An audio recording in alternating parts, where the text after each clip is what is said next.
नमस्कार, मैं अंजलि मिश्रा। स्वागत है आपका हमारे चैनल में। नेशनल कॉन्फ्रेंस के मुखिया फारूक अब्दुल्ला ने संयुक्त विपक्ष की ओर से राष्ट्रपति पद के उम्मीदवार के रूप में विचार के लिए अपना नाम वापस ले लिया है। जी हां, बिल्कुल सही सुना आपने। शॉर्ट में अगर आपको बताया तो राष्ट्रपति उम्मीदवारी के लिए जो नाम फारूक अब्दुल्ला का ममता बनर्जी द्वारा सामने रखा जा रहा था, उससे उन्होंने इनकार कर दिया है। और इसके पीछे उन्होंने कारण क्या दिया है, ये आप सोच रहे होंगे कि क्या हो सकता है। तो इसके बारे में भी हम आपको बताने वाले हैं कि क्यों ये ममता बनर्जी के लिए झटका है, दूसरा बड़ा झटका है। और फारूक अब्दुल्ला ने अपना नाम वापस लेने के वजह जो है, क्या एक वजह जो है बताइए, क्या वैलिड रीजन जो है उनकी तरफ से दिया गया है। बता दें कि पश्चिम बंगाल की मुख्यमंत्री ममता बनर्जी के लिए ये बड़ा झटका बताया जा रहा है। ये बड़ा झटका इसलिए क्योंकि फारूक अब्दुल्ला का नाम सामने रखने वाली खुद पश्चिम बंगाल की मुख्यमंत्री ममता बनर्जी है, जिन्होंने नेशनल कॉन्फ्रेंस के मुखिया फारूक अब्दुल्ला का नाम राष्ट्रपति उम्मीदवार के तौर पर सामने रखा था। फारूक अब्दुल्ला ने यह कहकर इस रेस यानी राष्ट्रपति चुनाव की रेस से खुद बाहर हो गए कि मैं भारत के राष्ट्रपति के लिए संभावित संयुक्त विपक्षी जिम्मेवार के रूप में अपना नाम विचार से वापस लेता हूं। मुझे अपने परिवार और वरिष्ठ सहयोगियों के साथ इसको लेकर चर्चा करने में कुछ दिन लग गए। देश में सर्वोच्च पद के लिए मुझे जो समर्थन मिला और जो सम्मानित किया गया है, इससे मैं बेहद ही ज्यादा कृतज्ञ हूं। मेरा मानना है कि जम्मू और कश्मीर एक महत्वपूर्ण मोड़ से इस वक्त गुजर रहा है और इस अनिश्चित समय को नेविगेट करने में मदद करने के लिए मेरे प्रयासों की आवश्यकता है। यही नहीं, फारूक अब्दुल्ला ने आगे कहा कि मेरे आगे बहुत अधिक सक्रिय राजनीति है और मैं जम्मू कश्मीर और देश की सेवा में सकारात्मक योगदान देने के लिए तत्पर हूं और इसीलिए मैं सम्मानपूर्वक अपना नाम विचार से वापस लेना चाहता हूं और मैं संयुक्त विपक्षी सर्वसम्मति के उम्मीदवार का समर्थन करने के लिए तत्पर हूं। उन्होंने कहा, मेरा नाम प्रस्तावित करने के लिए मैं ममता दीदी का आभारी हूं। मैं उन सभी वरिष्ठ नेताओं का भी आभारी हूं जिन्होंने अपना कीमती समय निकाला और मुझे समर्थन दिया।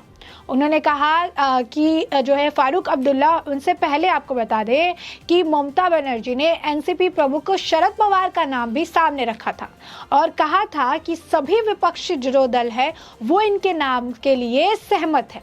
लेकिन शरद पवार ने भी राष्ट्रपति उम्मीदवारी से अपने आप जो है इस रेस से वो बाहर हो गए और उन्होंने क्या तर्क दिया, उन्होंने ये कहते हुए बाहर हुए कि उन्हें अभी सक्रिय राजनीति करनी है और बहुत सारे कामों को अभी भी पूरा करना है जो अभी बाकी है।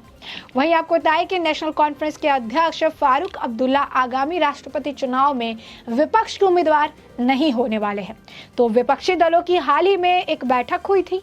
बैठक में उनके नाम पर प्रस्ताव रखा गया था, लेकिन अब्दुल्ला ने अपना नाम वापस लेते हुए कहा है कि उनके नाम पर लिया गया विचार ना किया जाए। यानी उनके नाम पहले शरद पवार और फारूक अब्दुल्ला अब लिस्ट से आउट हो चुके हैं। उन्होंने अपनी उम्मीदवारी के लिए विपक्ष को धन्यवाद देते हुए कहा कि इस समय जम्मू कश्मीर को उनकी ज्यादा जरूरत है और जम्मू कश्मीर के पूर्व सीएम और पूर्व केंद्रीय मंत्री फारूक अब्दुल्ला ने इस बात की घोषणा कर दी और ये कहा कि मैं भारत के राष्ट्रपति के लिए संभावित संयुक्त विपक्षी उम्मीदवार के रूप में अपने नाम को वापस लेता हूं और उन्होंने कहा कि मेरा नाम प्रस्तावित करने के लिए भी मैं ममता बनर्जी का धन्यवाद करता हूं, उनका आभारी हूं। साथ ही मैं उन सभी वरिष्ठ नेताओं का भी आभारी हूं जिन्होंने मेरा समर्थन किया और मैं आने वाले वक्त में जो भी विपक्षी दल जिनका भी नाम प्रपोज करेंगे उसका समर्थन भी करूंगा। तो देश के सबसे वरिष्ठ जो है राजनेताओं में शुमार अब्दुल्ला ने इसे लेकर आगे भी कहा। उन्होंने कहा, अभी मैं सक्रिय राजनीति करना चाहता हूं, जैसा कि शरद पवार ने कहा था कि वो भी सक्रिय तौर पर राजनीति करना चाहते हैं। उन्होंने कहा कि मेरा मानना है जम्मू और कश्मीर एक महत्वपूर्ण मोड़ से गुजर रहा है और इसे अनिश्चित समय से निकालने के मदद करने के लिए राज्य को उनके योगदान और प्रयासों की आवश्यकता है। मैं जम्मू कश्मीर और देश की सेवा में एक सही योगदान, सकारात्मक योगदान देना चाहता हूं और इसके लिए ही काम करता रहूंगा आगे भी। तो राष्ट्रपति चुनाव पर 15 जून को विपक्षी दलों की बैठक हुई थी और बैठक में राजनीतिक बैठक राजधानी दिल्ली में हुई थी। टीएमसी प्रमुख पर पश्चिम बंगाल के मुख्यमंत्री ममता बनर्जी ने विपक्षी नेताओं की यह बैठक बुलाई थी। 22 लोगों को न्योता भेजा गया था, जिसमें 17 विपक्षी दलों ने इस बैठक में शिरकत की और एनसीपी चीफ शरद पवार का नाम राष्ट्रपति चुनाव के विपक्षी उम्मीदवारों के तौर पर पेश किया गया, लेकिन उन्होंने नाम वापस ले लिया, जिसके बाद ममता बनर्जी ने राष्ट्रपति चुनाव के उम्मीदवार के तौर पर महात्मा गांधी के पोते गोपाल गांधी और फारूक अब्दुल्ला का नाम प्रपोज किया। यानी आप देख सकते हैं फारूक अब्दुल्ला भी अब आउट हो गए, शरद पवार भी अब आउट हो गए। अब सभी की निगाहें गोपाल गांधी पे टिकी हुई है कि गोपाल गांधी का क्या टेक होगा इसके ऊपर। गोपाल गांधी राजी होते हैं या फिर वो लिस्ट से बाहर हो जाते हैं, और अगर वो लिस्ट से बाहर हो जाते हैं तो विपक्ष के लिए राष्ट्रपति चुनाव में किसी उम्मीदवार को खड़ा करना एक बड़ा चैलेंज बन जाएगा, जो अभी भी बरकरार है। क्योंकि विपक्षी दल इतने सारे विपक्षी दल हैं, हम बता दें आपको एक बार फिर, 22 विपक्षी दलों को बुलाया गया था, 17 आए थे, जिसमें आम आदमी पार्टी शिरकत नहीं की थी। आम आदमी पार्टी की तरफ से लोग इसमें नहीं आए थे। तेलंगाना की भी एक पार्टी थी, वो भी इसमें मौजूद नहीं हुई थी। तो जो मसला था वो ये था कि आखिर में जो मीटिंग का निष्कर्ष निकल कर आया, सबसे पहले शरद पवार ने नाम वापस ले लिया। दूसरा जो मीटिंग का निष्कर्ष था वो ये था कि सारे विपक्ष की तरफ से एक उम्मीदवार को खड़ा किया जाएगा और उसी एक उम्मीदवार के लिए सभी वोटिंग करेंगे। अब एक उम्मीदवार के नाम के लिए पहला कैंडिडेट आउट हो गया, दूसरा कैंडिडेट खुद वो भी अपना नाम वापस ले रहा है, बच गया तीसरा कैंडिडेट गोपाल गांधी। अब गोपाल गांधी को लेकर भी अगर उनका नाम प्रपोज किया गया तो सहमति नहीं बनी, अगर सहमति बन गई तो शायद अगर गोपाल गांधी नाम अपना वापस ले ले। इन सभी सिचुएशन में ममता बनर्जी का जो ये रणनीति है राष्ट्रपति चुनाव में विपक्ष की ओर से कैंडिडेट को खड़ा कर देगा, ये दरअसल जमीन पर अगर आपको बताए तो अभी तक फेल होता नजर आ रहा है और उनकी कोशिशें भी नाकामयाब होती इस वक्त बुरी तरह से नजर आ रही है। तो देश में अगले राष्ट्रपति के लिए चुनाव 18 जुलाई को होने वाला है और 21 जुलाई को इसके नतीजे का भी ऐलान होने वाला है, जिससे ये पता चल जाएगा कि भारत का अगला नया राष्ट्रपति कौन होने वाला है। भारत के मौजूदा राष्ट्रपति रामनाथ कोविंद का कार्यकाल 24 जुलाई को पूरा हो जाएगा। बता दें कि राष्ट्रपति चुनाव के लिए 15 जून को अधिसूचना जारी हो चुकी है। 29 जून तक नामांकन किए जा सकेंगे और इसके बाद 18 जुलाई को वोटिंग होनी है। गौरतलब है कि 15 जून को दिल्ली में हुई विपक्ष की बैठक में राष्ट्रपति चुनाव के उम्मीदवारों के लिए किसी एक नाम पर फैसला नहीं हो सका। कहा जा रहा था एक और मीटिंग की जाएगी और उस मीटिंग में फैसला लिया जाएगा। बैठक में सभी दलों ने शरद पवार के नाम का सुझाव दिया, लेकिन बैठक में मौजूदा जो एनसीपी के चीफ है उन्होंने खुद उम्मीदवारी से अपने मना कर दिया। इसके बाद बैठक में ममता बनर्जी ने फारूक अब्दुल्ला और महात्मा गांधी के पोते गोपाल कृष्ण गांधी का नाम प्रस्ताव में रख दिया। सूत्रों के मुताबिक एक बार फिर अगले हफ्ते विपक्ष के नेताओं की एक बैठक होगी और इस बैठक में तय किया जाएगा कि कौन अगला उम्मीदवार हो सकता है।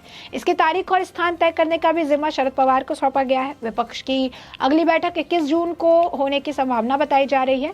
राष्ट्रपति पद के लिए 18 जुलाई को चुनाव होंगे और 21 जुलाई को नतीजे आने वाले हैं। तो ऐसे में हमने आपको ये पूरा मामला बड़े विस्तार से बता दिया है कि कौन कौन से उम्मीदवार विपक्ष की तरफ से जो महात्मा गांधी के पोते हैं। उसके बाद शरद पवार थे, फारूक अब्दुल्ला थे। शरद पवार सबसे पहले आउट हो गए, फारूक अब्दुल्ला ने अब अपना नाम वापस ले लिया, बच गए महात्मा गांधी के पोते का नाम। और इसमें भी आप देख सकते हैं कि आगे ही पता चल पाएगा कि सभी की सहमति से उन्हें राष्ट्रपति चुनाव के लिए खड़ा किया जाता है कि नहीं। शरद पवार के नाम वापस लेने के पीछे का कारण ये बताया जा रहा था कि शरद पवार हो सकता है उनको पता है कि राष्ट्रपति चुनाव में वो जीत हासिल नहीं कर सकते हैं, हार पता है उनको, वरिष्ठ नेता है, बहुत जानकारी रखते हैं चुनाव और चुनाव प्रक्रिया और जीत हार के बारे में भी काफी अच्छी खासी समझ है। ऐसे में चुनाव से पीछे हट जाना, रेस से बाहर खुद को कर लेना एक सेफ गेम, एक सेफ प्लान बताया जा रहा है। दूसरी तरफ फारूक अब्दुल्ला का भी आप टेक देख सकते हैं, लंबा चौड़ा उन्होंने लिस्ट जारी करके अपने नाम पर कृतज्ञता जताई कि उनका नाम प्रपोज किया गया, लेकिन इस रेस से वो भी आउट हो गए क्योंकि उनको भी पता है कि ये भारत है, इंडिया है, यहाँ पर आप जो एजिबिलिटी के हिसाब से अपना वो तो प्रपोज कर सकते हैं, नाम तो प्रपोज कर सकते हैं, लेकिन जीतना काफ़ी ज़्यादा मुश्किल हो जाएगा और ऐसे में किरकिरी होने में भी ज़्यादा वक्त लगता नहीं है। तो फारूक अब्दुल्ला ने एग्जैक्ट जो रीज़न दिया वो ये दिया कि कश्मीर को अभी उनकी ज़्यादा ज़रूरत है, इसीलिए वो राष्ट्रपति के पद से अपना नाम का जो उम्मीदवारी है उसको वापस लेते हैं। अब आखिर में किसको ये उम्मीदवारी सौंपी जाएगी, आखिर में किसको जो है अब विपक्ष की तरफ से नया कैंडिडेट बनाया जाएगा, ये अगली मीटिंग के साथ ही पता चलेगा, जिसके बारे में आपको अपडेट रखेंगे। फिलहाल के लिए इस पूरे मुद्दे पर आपकी जो राय हो हमें कमेंट सेक्शन में कमेंट करके जरूर साझा करें।